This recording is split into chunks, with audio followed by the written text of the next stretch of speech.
Bonjour à tous, c'est Roland pour une nouvelle analyse graphique. Aujourd'hui nous sommes le 20 août et nous allons voir la paire NZD-USD, donc dollar néo-zélandais contre dollar américain.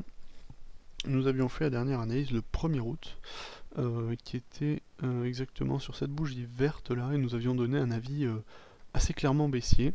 À mon souvenir, dans un premier temps jusque dans les niveaux de plus bas ici. Par contre, ça n'a pas réalisé. Certainement, on avait dû donner le bas, le 0,77 par là. Ça allait toucher, mais après, ça a rebondi. On avait donné un stop un peu serré, à mon souvenir, qui n'était pas bon, autour de 0. On devait être juste au-dessus. J'avais tendance à serrer les stops d'un point de vue. Ah non, c'était là, on était sur la bougie rouge. Pardon. Voilà, et j'avais dû donner un stop un petit peu au-dessus, ce qui n'était pas vraiment crédible dans la mesure où on pouvait continuer à faire du range. Étant donné qu'ici on avait déjà des plus bas qui ne descendaient pas beaucoup les uns derrière les autres, enfin en dessous. Donc il y avait un potentiel range que je n'avais pas décelé, qui maintenant se révèle. Donc j'avais dû donner un avis plus baissier, plus profondément encore, jusqu'à 0,75 certainement, dans la mesure où voilà, on est dans une situation de range générale sur le NZD qui se décrit comme ça, dans laquelle on a des phases de tendance plus ou moins court terme, et l'analyse reposait globalement sur la cassure de ce niveau. Alors l'analyse reste d'un point de vue analytique, disons, valide.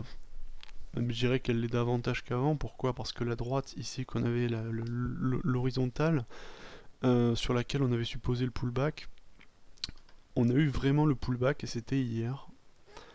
Ici le 19, vous voyez, on est vraiment allé toucher la résistance, enfin l'ancien support qui devient résistance, et on a vraiment une articulation du cours autour de cette nouvelle zone là, comme ceci. Donc si la dernière fois ça a raté, c'est qu'il y a eu un petit débordement haussier sur le cours, avec une pression volatilité, et surtout j'avais pas donné un stop suffisamment large. J'ai toujours tendance à les serrer un peu pour espérer gagner en ratio, mais finalement ça n'a pas trop d'intérêt quand il y a trop de volatilité comme ça. Il vaut mieux élargir un peu et puis rester gagnant sur une analyse qui n'est pas forcément mauvaise. Alors exactement maintenant, qu'est-ce qui se passe? Alors, à mon avis, il reste baissier, comme je vous ai dit. Par contre, j'irai pas jusqu'à. Je rendrai pas le même objectif que la dernière fois. Je pense que je vais donner comme objectif les 0,77 ici. Puisqu'on sait jamais, hein, ça là en ce moment c'est en train de partir en range un peu. Donc j'irai pas plus loin. Même si voilà, on est évidemment tenté de dire je peux maintenir hein, l'objectif précédent ici autour de 0,75 par là. Ici sur cette zone de support là, entre 0,75 autour entre 0,74 et 0,75. Mais pour l'instant ça m'a l'air un petit peu ambitieux. On va rester sur l'analyse ici avec ce nouveau range qui va se former ici. Alors peut-être qu'il va être cassé, peut-être pas. En tout cas, on a une forte pression baissière aujourd'hui. Alors je sais pas si ça va se confirmer. Hein. Tout dépend aussi de savoir. Hein. Il est que 14h48, on n'est pas à 15h. Je sais pas s'il y a des annonces aujourd'hui, j'ai pas regardé.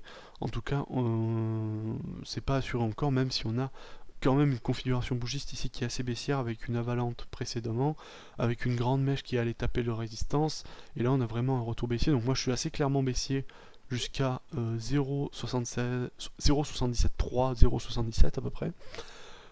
Et après, ça sera à voir quand on y sera, mais je reste baissier jusqu'à 0,77,3 à peu près, avec un avis assez soutenu. Ça me paraît désormais, je pense qu'il y a de fortes chances que ça se réalise, plus encore que la dernière fois, même si c'était possible, mais disons qu'on avait mal évalué la zone de résistance, on l'avait un petit peu, on allait chercher trop bas, et finalement elle est plus haute avec un peu plus de volatilité. Voilà, donc je reste baissier sur le NZD-USD jusqu'à 0,77 à peu près. Je préciserai en commentaire exactement le niveau. Après, on peut aller jusqu'à 0,75, c'est l'autre niveau, mais ça dépend du comportement sous les niveaux du 0,77, le cas échéant où ça irait. Voilà, donc continue encore baissier, même si ça a raté la dernière fois, je reste baissier sur le NZD-USD. Voilà. J'espère que cette vidéo vous aura plu et je vous dis à la prochaine.